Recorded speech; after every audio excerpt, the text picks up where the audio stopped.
Welcome, welcome, welcome. Hi, everybody. Tonight we're going to just do a little bit of mindfulness for busy people who don't have time for things like mindfulness. If you want to join in, you'll just need to get yourself a drink. You've got just a couple of minutes to get yourself a glass of water. It can be anything, your favourite tipple, some tea, coffee, whatever you fancy, glass of wine. And we'll be getting underway in just a few moments with our drinks. So we've said quite a lot on these lives that when you're in a state of anxiety or overwhelm or things are getting on top of you, one of the ways that the mind tries to get out of it is to problem solve and make it all logic. But it isn't logical, and you can't get out of those kind of frames of mind by using problem solving that you would use in everyday life. So the analogy we've used before is using problem solving to get you through a busy city that maybe you're unfamiliar with. And so we can't do that. If we do it, we just get more and more of this fuzzy kind of mixture of thoughts going on, and nothing becomes clear.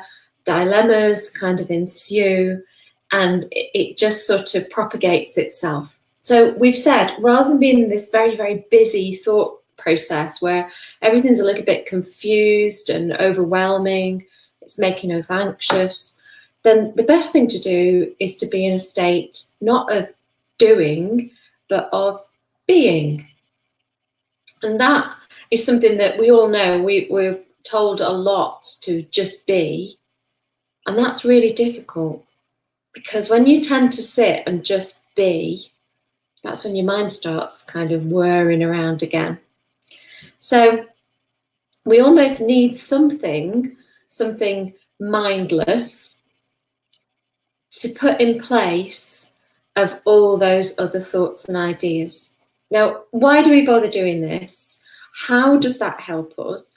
Well, we bother doing it because once we clear those mad whirring thoughts of overwhelm and anxiety, and we give ourselves a bit of headspace, then this is the time when the mind is able to really solve the problems that we're thinking of. It's able to be a little bit more creative. Ideas tend to spring up.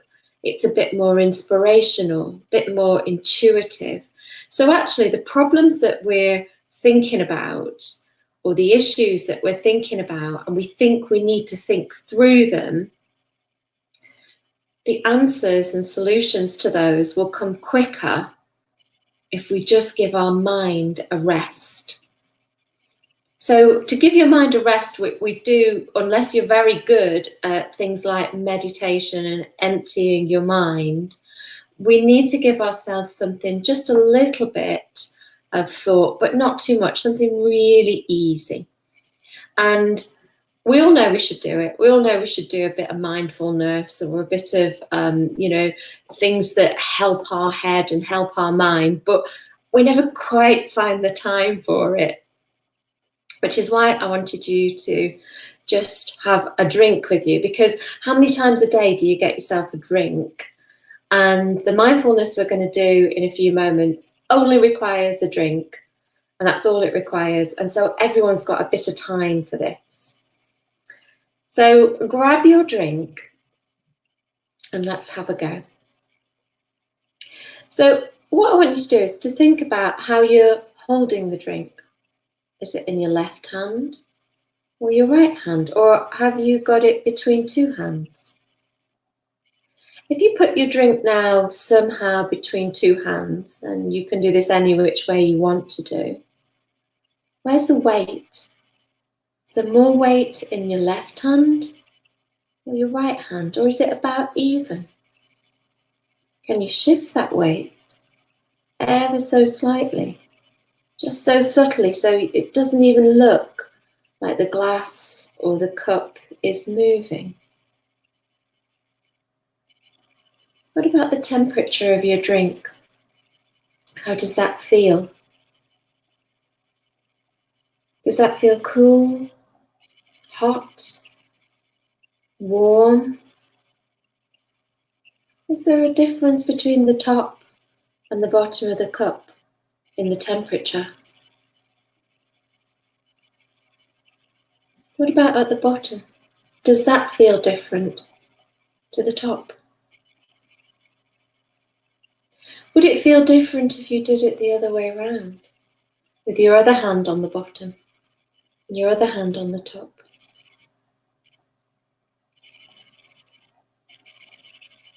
What does the drink look like? Have a look at the surface.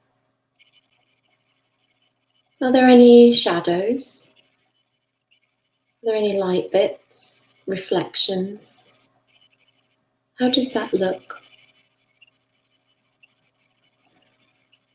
What about the word that you would use to describe the texture of the surface?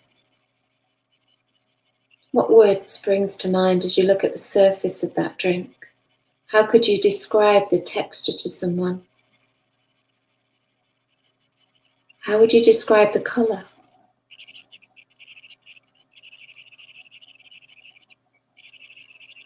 What about the cup or the glass that you've got? Is there a pattern, a picture? Is it uniform, or can you feel an indentation or raised bits because of the glaze, or maybe differences in the glass? How about the design? Are there any flaws in the design? Are there any parts of it that you've never really looked at and you're looking at for the first time now? All the different shades and colours in the pattern or the picture? Or is it perfectly smooth and plain and white, or maybe colourless if you've got a glass? What does it really look like?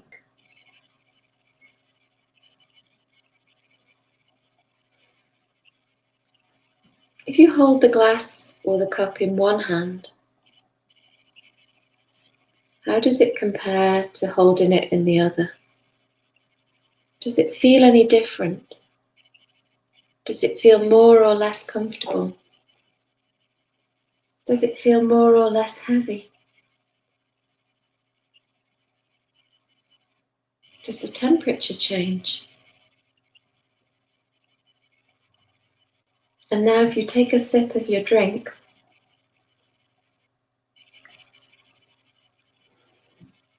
what colour is that taste? Okay. And you can go on and you can just keep looking at the details.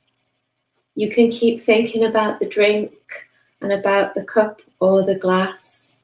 And you can keep asking yourself questions about sights, about feel.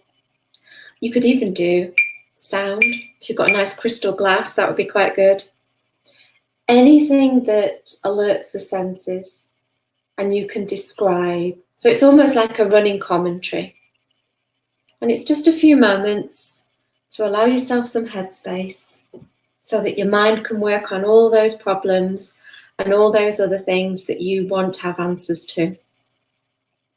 So let me know how you get on with your mindfulness. Let me know what you do if you don't do the drink one.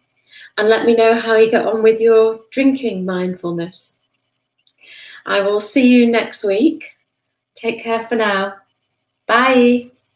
Bye.